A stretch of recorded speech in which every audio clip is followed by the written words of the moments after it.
We're talking now to Afghanistan, and we want it back, and we want it back soon, right away. মার্কিন president Donald Trump হুঁশিয়ারি দিয়ে বলেছেন, আফগানিস্তান যুক্তরাষ্ট্রের কাছে Bagram বিমান ঘাঁটির নিয়ন্ত্রণ ফিরিয়ে না দিলে দেশটির জন্য খারাপ কিছু ঘটবে।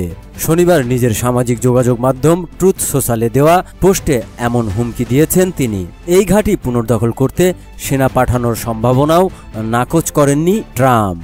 পোস্টে ট্রাম্প লিখেছেন, বাগরাম বিমান ঘাঁটি যুক্তরাষ্ট্র তৈরি করেছে। এটি যুক্তরাষ্ট্রকে ফিরিয়ে না দিলে আফগানিস্তানে খারাপ কিছু ঘটতে যাচ্ছে। এর আগে বৃহস্পতিবার ট্রাম্প বলেন, 2001 সালের 11 সেপ্টেম্বর হামলার পর থেকে মার্কিন বিমান বাহিনী এই বিমান ঘাঁটি ব্যবহার করত।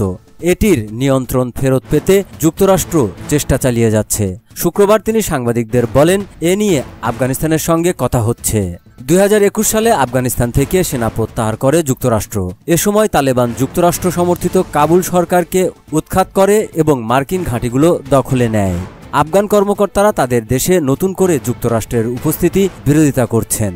বর্তমান ও সাবেক মার্কিন কর্মকর্তারা সতর্ক করে বলেছেন, বাগরাম বিমান ঘাঁটি পুনর্দখল করলে তা কার্যত আফগানিস্তানে আবার আক্রমণ করার শামিল হবে। এজন্য 10,000-এর বেশি সেনা ও আধুনিক আকাশ প্রতিরক্ষা ব্যবস্থার প্রয়োজন হতে পারে।